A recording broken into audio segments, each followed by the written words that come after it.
mahina sa tukso ang pagkatao ko. Pananalig ko sa iyo'y hindi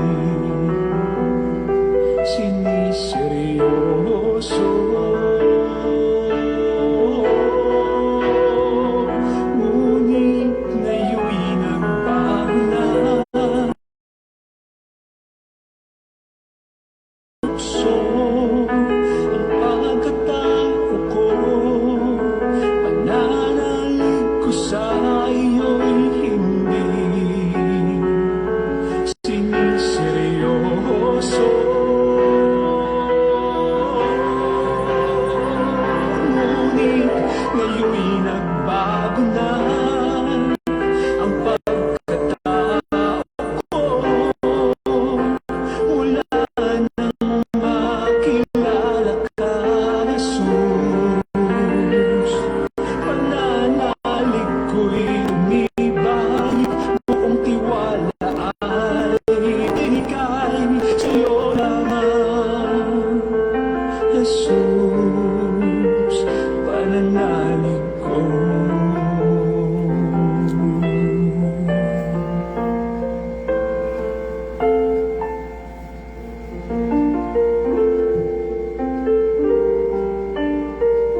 Para lang sa'yo.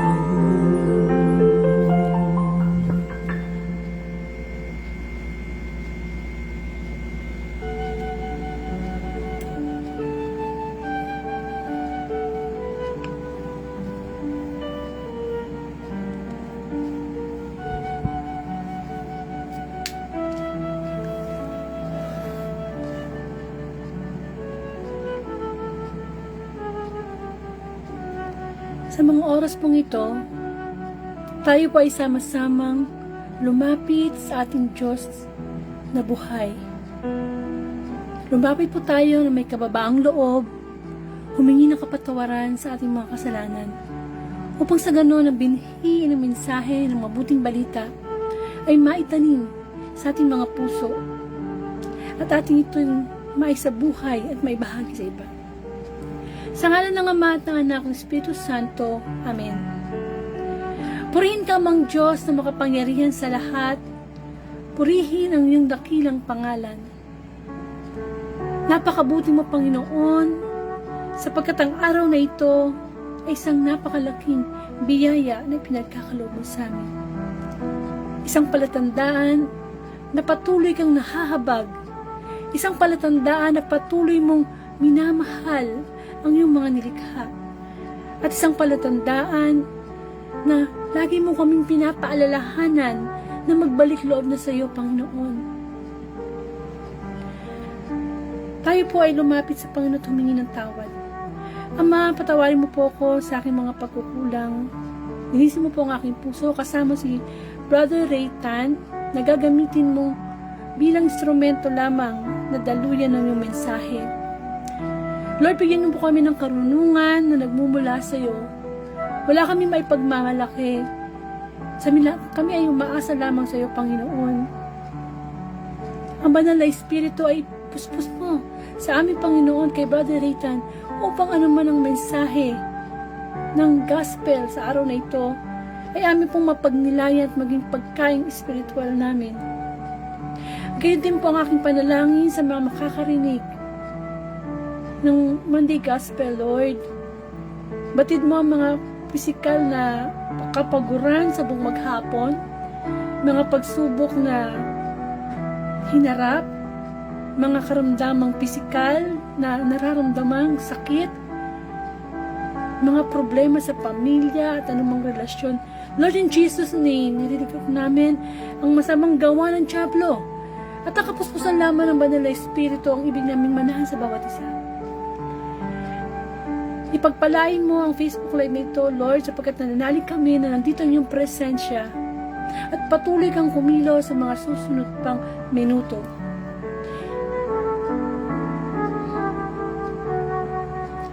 Ang iyong pagkabuhay, ang pinakadakilang palatandaan ng iyong pagmamahal sa amin. Sabi mo nga, Lord, mapalad ang mga naniniwala kahit hindi pa nakita. Patuloy kang kumilos, banal na Espiritu, ikaw ang may taas, mabigyan parangal sa Facebook Live na ito. Ang lahat ng ito'y dalangin ko po sa iyo, Ama, sa pangalan ng iyong anak na si Jesus, sa kapuspusan ng banal na Espiritu. Amen.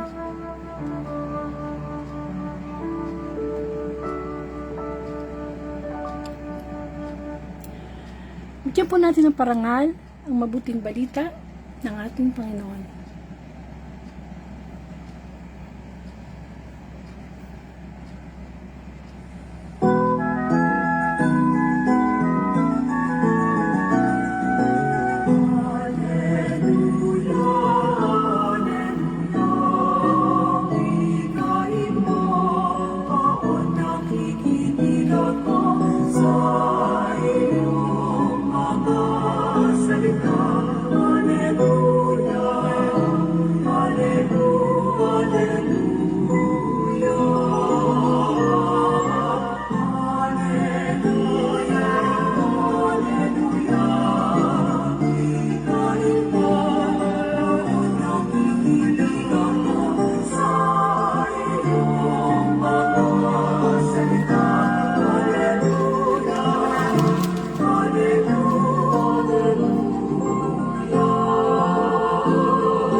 Mga kapatid kong minamahal kay Kristo, ang mabuting balita ayon kay San Lucas. Papuri sa iyo, Panginoon.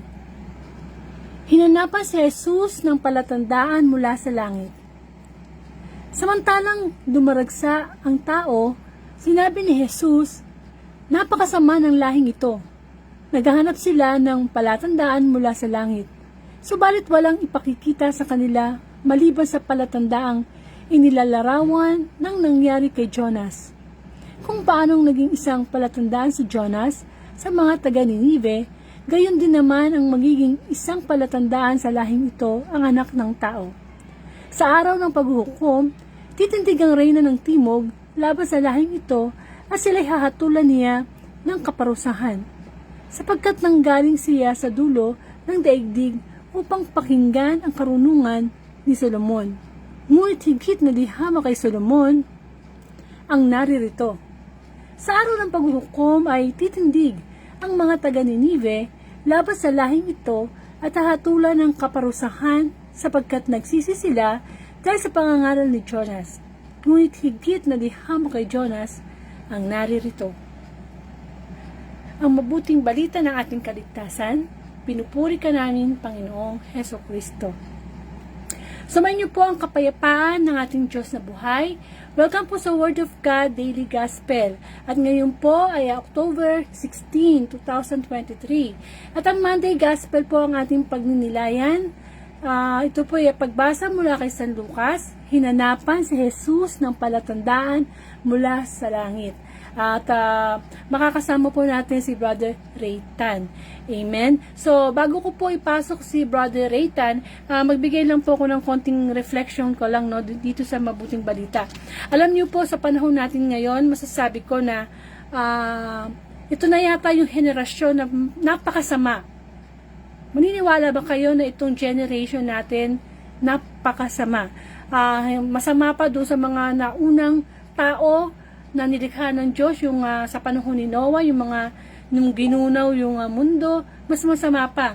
Kasi ang panahon po natin ngayon, habang nag-improve, nag-grow yung ating fast technology, mabilis din na ang paraan ng tiyablo sa paggawa ng kasalanan. At isa pa po, napansin ko din na ito pong ating gospel tungkol sa hinahanapan si Jesus na palatandaan, natanong ko lang sa sarili ko, bakit ganon? Noong panahon ng Panginoong Jesus o sa panahon pa ng mga propeta at hari, hindi pa nila talaga kilala o nakikila o nagpapakilala ang Panginoong Jesus, lalo na sa New Testament, marami na silang hinahanap sa Panginoong Jesus. Kumbaga, sa panahon natin ngayon, naganap na ang lahat. Naipako na ang Panginoong Jesus, namatay na siya, at muling nabuhay. Pero bakit hanggang sa panahon na ito, parang naghahanap pa rin tayo ng palatandaan kung totoo ba si Jesus? talaga bang tumutulong siya na sa mga lumalapit sa kanya? Ang masama pa nga, may mga tao na hindi naniniwala sa Panginoong Yesus sapagkat sa kanila ito'y tao lamang. Kaya sana po, pakinggan po natin ang mensahe ng Panginoon kasi baka tayo yun eh. Baka tayo hanggang ngayon kapag dumadating yung pagsubok iba hinahanap natin. Yung mga sagot sa ating mga problema, pangmundo. Hindi. Kailangan sa oras na ito, pagnilayan natin kung ano ba talaga ang sign na malalaman natin na talaga ang Panginoong Jesus siya na yung mismo na palatandaan na ibinigay mula sa langit. So ngayon po, ipagpapatuloy po ni Brother Raytan. Siya po yung isang member ng CALP or Catholic Lay Preachers of the Philippines. At matagal na rin po siya sa gawain sa Panginoon. At maraming salamat sa Panginoon sapagkat isa siya sa mga ginagamit ng Diyos para maging online preacher. Magpagamit sa Panginoon para iparating sa atin kahit na hindi po tayo nagkikita-kita online ang mensahe ng Diyos. So, i-invite ko po siya, no? Ayan, inad ko na po siya. So, brother, hintayin nyo lang yung pag-add ko sa inyo para mag-appear po yung camera. Kasi sabi dito bring them on camera. So, pinindot ko po yung, ayan. So, ayan po. Okay. Brother Ray, natin po kayo. Okay na, nakapasok na? Opo, pero hindi ko po makita yung mukha niyo. Pakitapat nga po sa sa camera. Camera niyo, yung ulo yan. Kaya yung noo pa lang, yan. Okay. Sige po, magandang gabi po sa inyo. Okay, magandang gabi po sa lahat ng mga nakikinig ngayon dito sa online ni Sister Angelica, no? Praise God. So salamat Sister Angelica sa pag-invite mo sa akin dito sa iyong online ministry, no? So purihin ng Panginoon. So at least kahit online ay tayo, lingkod tayo kay Lord, nakapagpapalaganap tayo ng magandang balita ng Panginoon. Dahil itong salita ng Diyos, ito ang ating kaligtasan. Sabi sa John 1, the Word was God. So Diyos ito, pinag-uusapan natin, yung nakasulat sa Bible, yung Gospel ay Diyos. John 1 verse 12, the Word became man. So sino ito? Si Jesus. Ito si Jesus, no? So ayun ang pinag-uusapan natin, ang salita ng ating Panginoon na magbibigay sa atin ng tunay na buhay, no? Yung tunay na buhay. Tandaan natin, ang buhay natin maiksi lang, no? Maiksi lang ang buhay natin. Kahit umabot pa tayo ng 100 years, sabi nga niya, mahaba na raw yun. Kasi ngayon, ang buhay ngayon talagang maiksi na, bihira na lang aabot ng 100 Ang father ko nga, kinuha ni Lord 57, so nalagpasan ko na siya, no? Kahit umabot ka pa ng 100 o more than 100 ngayon, maikli pa rin yan. So ngayon, para masulit natin ang buhay natin dito sa mundo na ito, kailangan natin ng ating Panginoon. Kailangan natin ang tunay na pananampalataya sa ating Panginoon, no? Sa gospel natin, okay, unang panahon pa ito, di ba, 2,000 years ago nang si Kristo ay naparito sa lupa, ang Diyos na nagkatawang tao, si Jesus, ang Diyos na nanaog sa lupa para iligtas ang sangkatauhan. Unang-una nga ang bayan ng Israel, no? Kasi yan ang mga believers, no? But ano nangyari? Israel rejected the Lord Jesus Christ. So nung naparito ang Panginoon sa sandaigdigan, ano nangyari? Ano nangyari? Yung pinuntahan niya. Sinong pinuntahan niya? Bayan ng Israel. Ito mga Jews, mga Hudyo na talagang ililigtas niya. Pero ano nangyari? Nireject siya. Humahanap ng palatandaan. Ikaw na ba? Ikaw ba talaga? Sabi sa Panginoon. Magpakita ka ng senyales galing sa langit. Ano? So, ganun, kasama. Sabi nga ng Panginoon, napakasama na ng tao sa panahon ngayon. So, nung time na yan, 2,000 years ago, nagsabi pa ang Panginoon, nag-quote ang Panginoon. Nung unang panahon pa nga, nung panahon ni Jonas, di ba? Kilala nila si Jonas. Kumbaga yun yung pinag-aaralan nila na itinuturo sa kanila yung history, di ba? Nitong biblical history na ito. Hindi pa Bible to, scroll pa ito. Di ba na si Jonas, di ba si Jonas, isang propeta, inutusan ng Diyos sa Nineveh, pero tinakasan ni Jonas, tumakas siya, sumakay ng barko, and ano nangyari, no? In short, di ba? Tinapon siya dahil nagkaroon ng bagyo. Ang sabi ng mga nasa barko ay etong taong ito ang malas. Etong taong to ang kaya nagkakaganito, baka tayo mamatay lahat. Itinapon siya. So kinain ng malaking isda, balyena.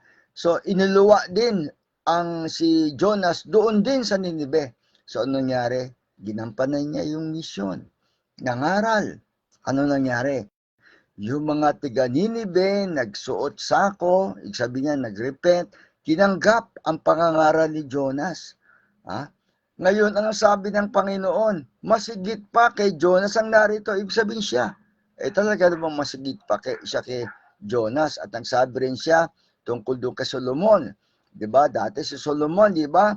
Napakarunong niya. So marami nagpupunta pa doon, nanggagaling pa ng malayo para lang pakinggan ang pangangaral, ang pagtuturo ni Solomon. Pero ngayon, mas higit pa kay Solomon ang naririto. Sino? Siya. Pero ano nangyari? Hindi siya pinapaniwalaan, walang pananampalataya. So ang mga Hudyo, ang bayan ng Israel, walang pananampalataya.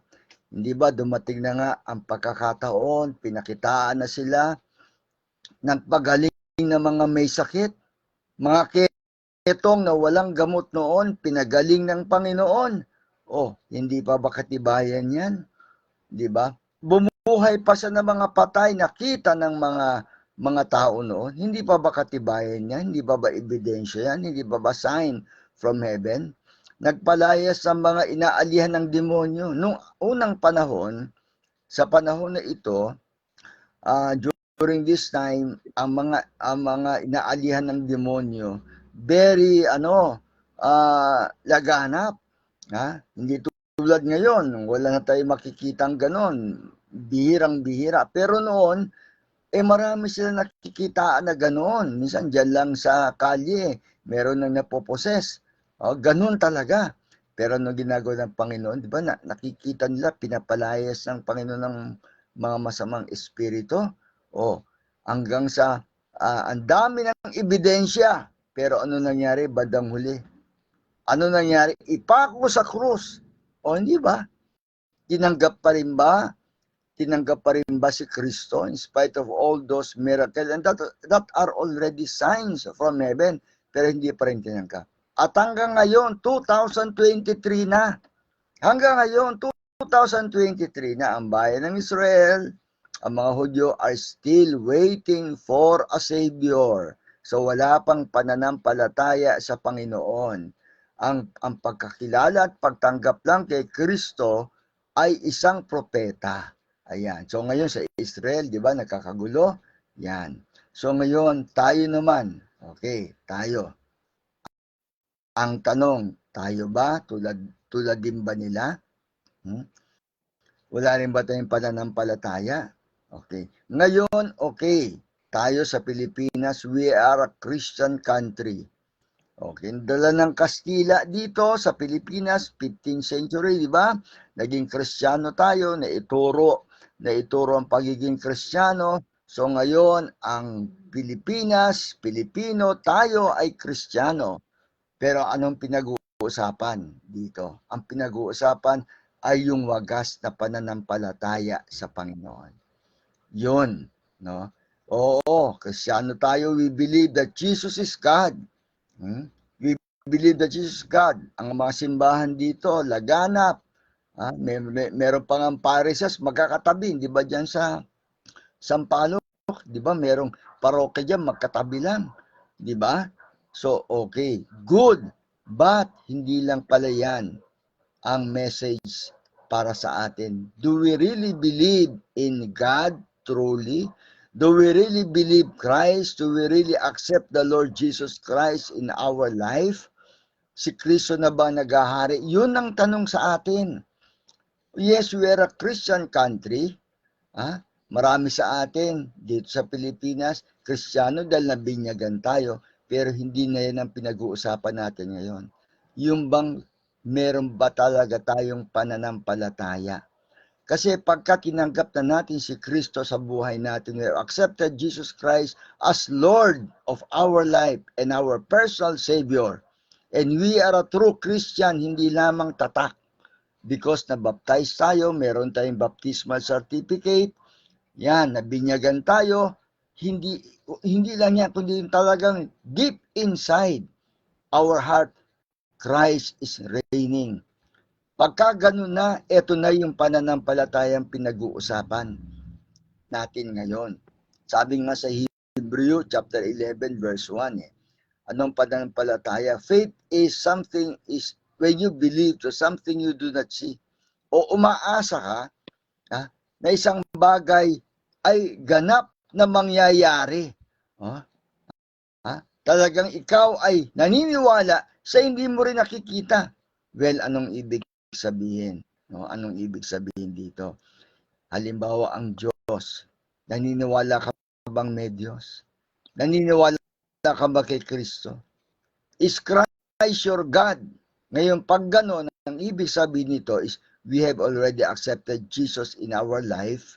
Si Jesus na ang Diyos natin. So, ano man ang mangyari, ang turo ng Panginoon, ng pangangaral ng Panginoon ang ating isa sa buhay. Yan. Kaya mga ganap na Kristiyano na hinipo na ni Lord, filled with the Spirit, baptized in the Spirit, talagang pinaghaharian na ng Diyos. Yes, we are still sinners. Makasalanan tayo. Yan talaga, ang tao makasalanan. Pero ang tumanggap kay Kristo ay ito na yung mga nagsisisi sa kasalanan. Pagka nagkasala, yung pagkakasala hindi na sinasadya. Kumbaga ito'y dala ng kahinaan at pagka nagkasala talaga naman, hingi ka agad ng tawad, dinadago ka ng ang dibdib, talagang very repentant. Yun ang tunay na Kristiyano. Yun ang nananampalataya kay Kristo. Ngayon, pagka mananampalataya na tayo, kahit ano na mangyari, si Kristo na ang hahawakan natin. Alam nyo, si Kristo, ang ating Diyos, is a perfect God, a holy God, a generous God, God na napakayaman, He owns everything, ang Diyos na makapagbibigay sa atin ng lahat ng pangangailangan natin. Yes. Now, when you believe in God, eto na. Kahit ano na mangyari, pangahawakan natin si Kristo, ang pangaral niya, at iiwasan natin na makasakit sa Panginoon sa pamamagitan ng paggawa ng kasalanan. Ngayon, tingnan natin, di ba marami ngayon sinasabi na nanampalataya kay Kristo, kaya nga nagpabinyag, kaya nga Kristiyano, kaya nga nagsisimba. Pero tingnan ninyo, dumating ang pagsubok sa buhay, nangailangan ng pera, nangailangan ng pera, okay? Ngayon, itong nagsasabi, ako'y Kristiyano, pero nangailangan ng pera, anong gagawin? Ito na, di ba maraming gumagawa ng masama, nagnanakaw, hindi ba, nag-i-scam ngayon, ang mga scammer ngayon, high-tech na, sa internet na, hindi ba, nanloloko, hindi ba? Ngayon, kung tunay na nananalig kay Kristo at nananampalataya kay Kristo, ang tunay na nananalig kahit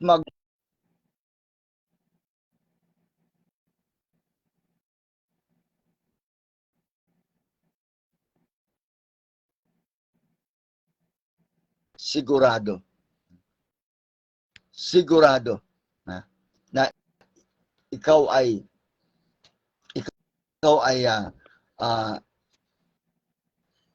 tutulungan ng ating Panginoon. So, ganun po yun, my dear brothers and sisters. Sigurado. So, ang tunay na nanampalataya kay Kristo, eto na, magdadasal lang. Lord, etong kailangan ko. Kailangan ko, Lord, ito, pera, wala akong trabaho, Lord. Yan. So, maraming tuksong darating. Pero nananalig kay Kristo, alam niyo, hindi gagawa ng masama kahit ano ang mangyari.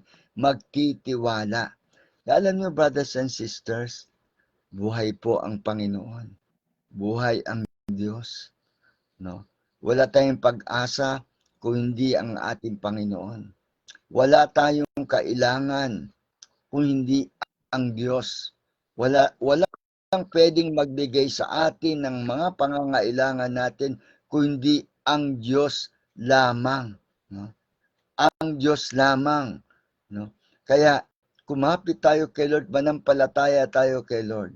Ngayon, kung may pananalig tayo, lahat ng pinagdadaanan natin, idadaan natin sa panalangin. Kaya ako, I believe, di ba, there is power in prayer. So yung mga nakakakilala sa akin, nakakarinig sa akin, lagi kong sinasabi, there is power in prayer. Daanin lamang sa panalangin magdasal. Ngayon, pag nagdasal tayo, sumuko tayo kay Lord.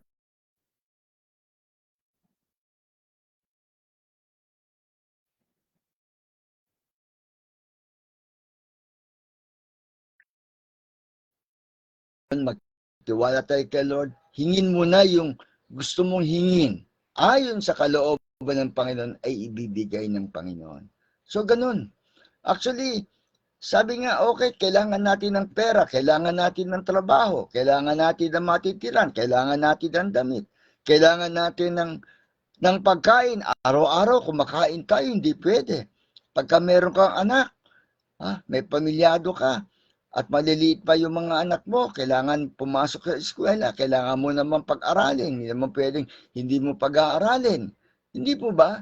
So talagang may mga pangangailangan tayo. Diba? Talagang materially, we need material things in life.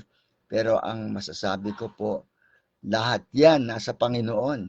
Lahat yan kayang i-provide ni Lord. Ang kinakailangan lamang ay yung ating pananampalataya sa ating Panginoon. Panginoon, tapat. Lahat ng sinasabi, lahat ng pangako ng Panginoon, tinutupad niya. Hindi siya sumisira sa pangako.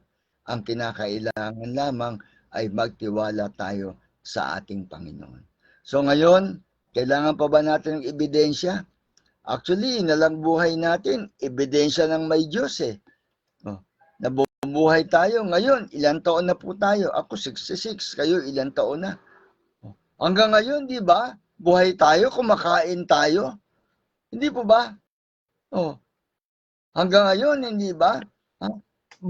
Buhay tayo, dumidilat pa yung mga mata natin. Hindi pa ba yan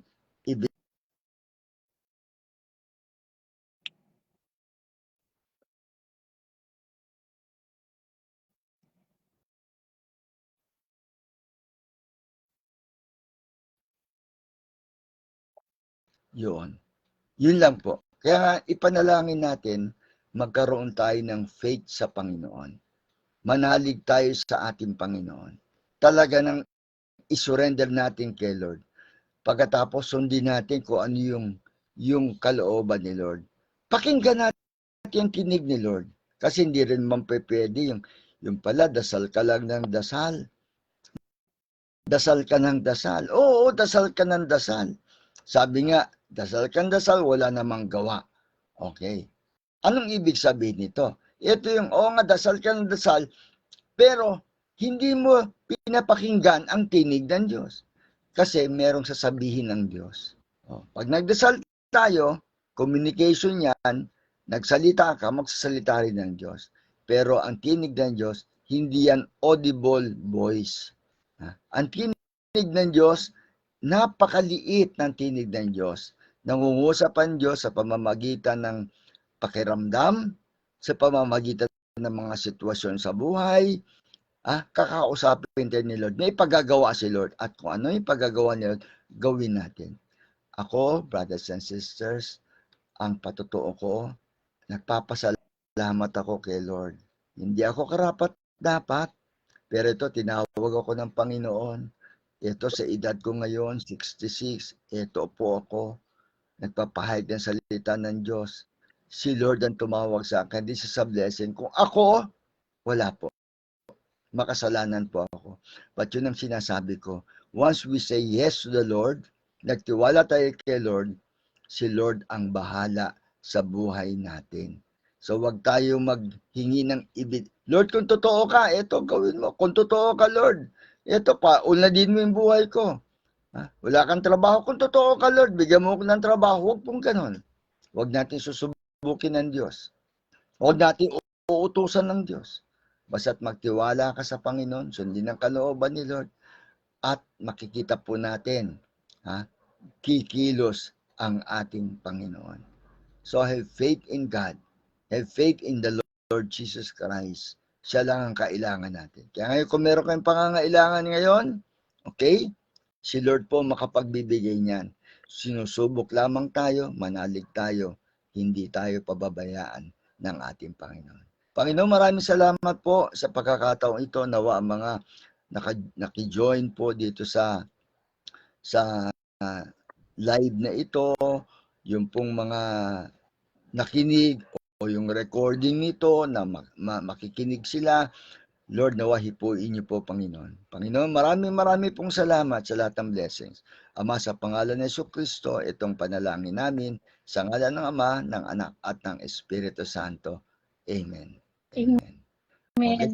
Maraming salamat, Brother Raytan. Okay, walang ano. Amen. At Opo. salamat din sa pagbigay ng Opo. opportunity. Okay? Wow, Sige. sa Diyos po ang papuri. Sige. Amen. Mag-exit na ako. God bless. Po. Pwede na po kayo mag-exit. Okay. God bless. Bye-bye. So, yan po si Brother Raytan.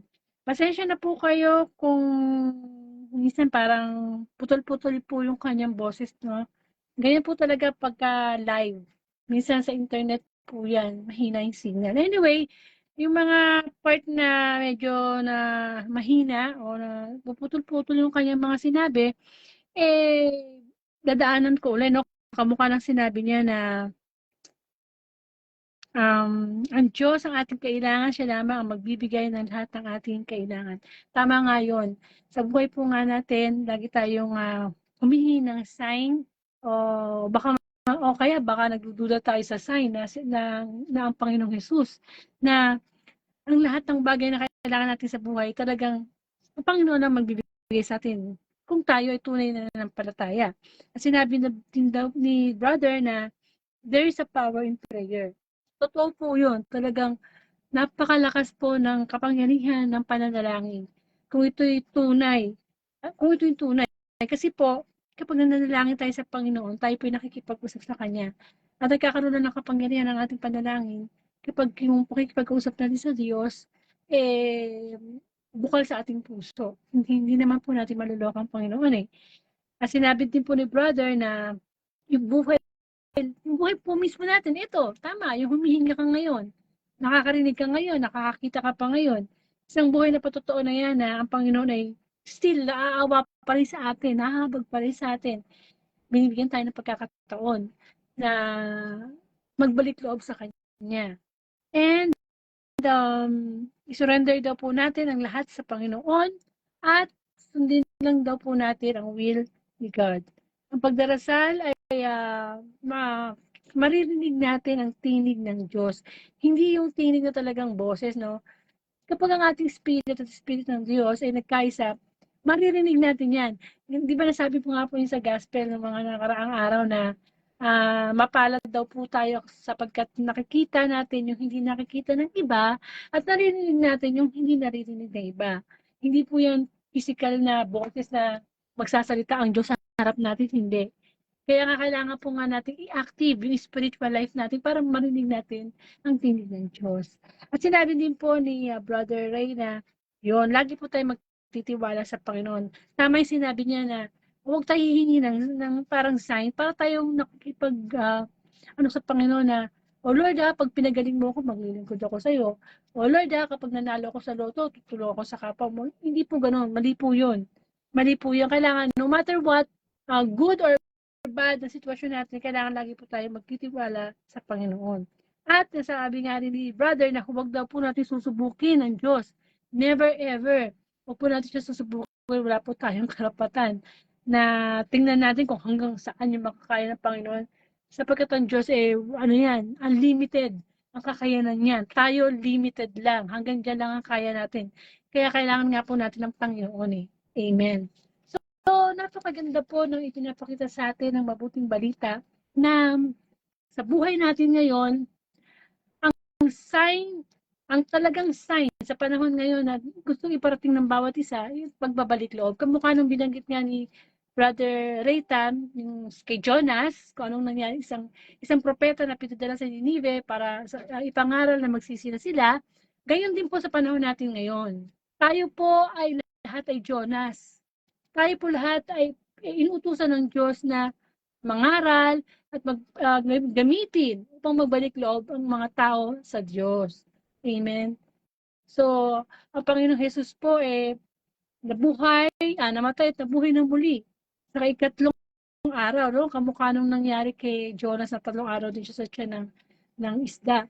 So, kumbaga yun yung halimbawa na ibinigay ng Panginoong Jesus. So, sana po sa araw-araw ng Panginoon ang pag-ibig ng Diyos ang pinaka-sign natin na talagang hindi siya nagbabago. Tayo lang yung nagbabago sa Panginoon. Amen po. Kaya dapat po talaga na patuloy po tayong manalangin. Kamukha po ni Brother Rayta na matagal na po siyang preacher pero dumaan po siya sa mga mahigpit na pagsubok pati sa pag-oopera. Alam ko na-operahan po yan. Pero patuloy siyang nagtitiwala sa Panginoon. Yun po yung gusto ng Panginoon. Kasi magulo na po yung mundo natin eh.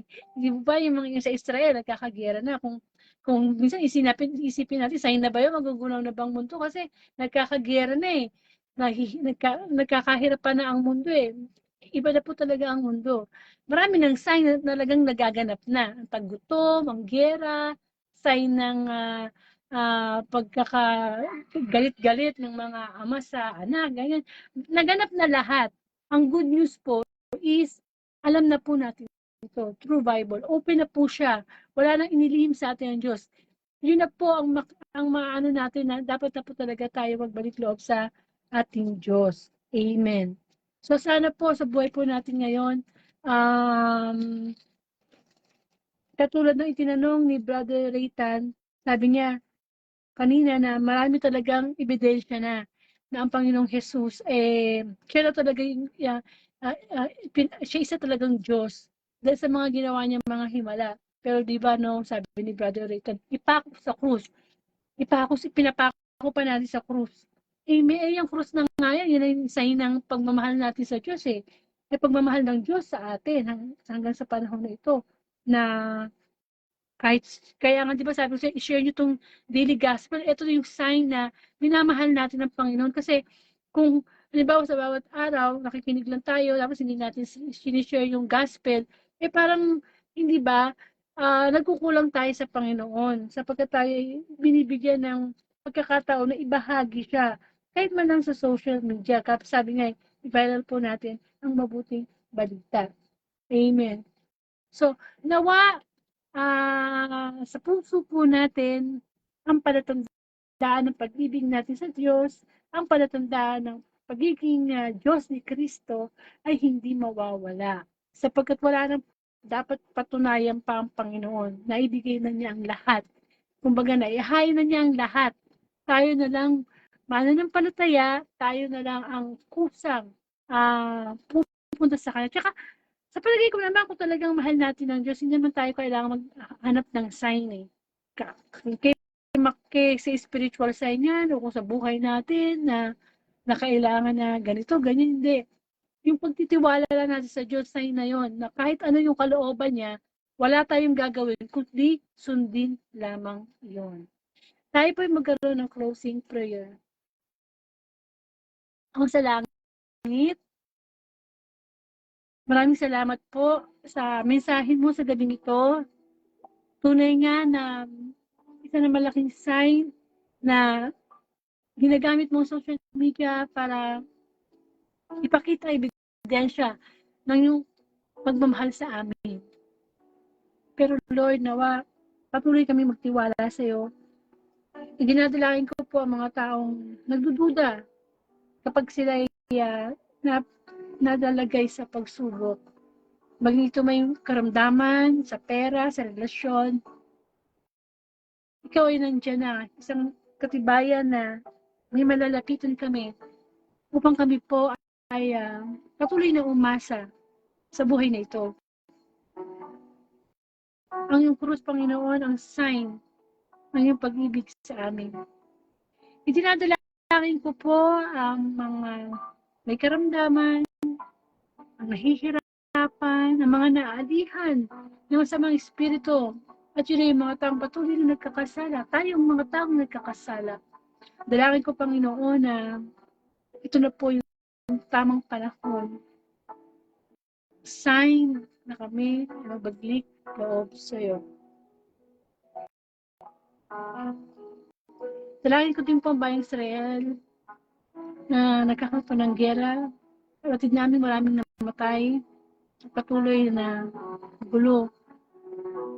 Sana kamukha ng mga tao sa Ninive na nagbalik loob. Lahat kami sa buong mundo magbalik. Sapagkat ikaw naman ay mapagmahal na Diyos, mapagpatawad. Tulungan mo kami, Panginoon. Ama namin, sumasalangit ka, sambahin ang ngalan mo. Papa sa amin ang kaharian mo. Sige ng loob mo, sa lupa para nasa langit. Bigyan mo kami ng aming kakanin sa araw-araw. At patawarin mo kami sa aming mga sala. Para na pagpapatawad namin sa nagkakasala sa amin. Huwag mo kami paingturo sa tukso. At mo kami sa lahat ng masama.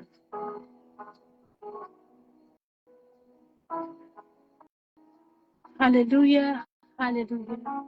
Purihin ka, mang Diyos. Purihin ka sa lahat ng panahon. Ang lahat ng ito'y dalangin ko po sa iyo, Ama, sa pangalan ng Anak, kaysa ng Espiritu Santo. Amen. Amen. So, marami pong salamat sa mabuting balita na karoon na naman, na nabusog na naman sana ang ating espiritu sa mensahe ng Diyos. Muli, pakishare po ang Daily Gospel. Punta po kayo sa aking Facebook account. Pwede nyo pong i-replay yun, i-share nyo sa inyong GC o sa inyong mismong timeline. Yan ay isang pagpapakita naman natin. Kung tutusin tayo, dapat magpakita ng sign na pagmamahal natin sa Diyos at sa pamamagitan niya ng pagpapalaganap ng mabuting balita. O kaya punta po kayo sa YouTube channel ko. Ganon din yung pangalan na itatype nyo. O pasubscribe na lang po. O pag sa ganon lumawak pa, dumami pa yung mga tawag dito, yung hindi lang Facebook na sana someday sa YouTube makapag live din tayo, sa TikTok makapag-live din tayo. So, sama-sama natin palaganapin ang salita ng Panginoon. Okay? And of course, kung meron kayong prayer request, pwede po ako i-PM o kayo magpa-add kayo sa Word of God. So, kung meron kayong mga kakilala na gusto nyo maging member ng Word of God group chat, i-send nyo sa akin yung pangalan o i-add nyo para ma-approve ko po. Amen. So, maraming salamat po. Ayan, pakishare yan ang dahilan kung bakit po ako nag-Facebook live every day to glorify God. At sana ganun din po kayo. Maraming po salamat and to God be the glory.